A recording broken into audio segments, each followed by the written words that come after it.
Eu sei que vão ter muitos candidatos a vereadores, né? Os candidatos do PP, do nosso partido, estão aqui. Vamos ter alianças.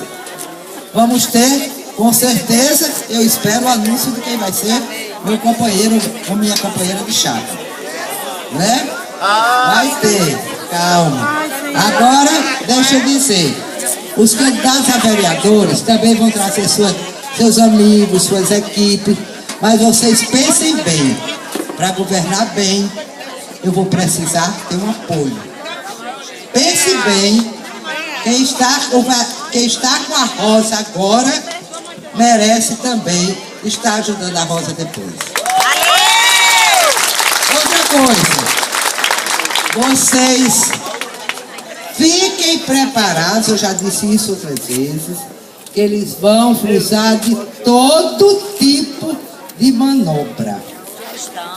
Todo tipo de manobra. Inclusive hoje, teve mais uma. Vocês sabem muito bem que quando eu saí do governo, eu me apresentei e voltei a trabalhar, simplesmente como funcionária que sou. Na verdade, toda Mossoró tomou conhecimento disso, tudo bom? Quem foi lá no hospital me encontrava de plantão, não era assim? Nunca faltei um plantão, nunca botei um atestado, nunca deixei de cumprir os horários como deveria ser. Mas você acredita que teve uma denúncia anônima dizendo que eu não trabalhava? Então vocês que estavam lá, que me visitavam, Manezinho foi lá várias vezes, não foi? Eu também. Você também foi, professora. Você foi. Me encontravam trabalhando, dando meu plantão, 24 horas de dia e de noite, cumprindo aquilo que a diretoria médica determinava.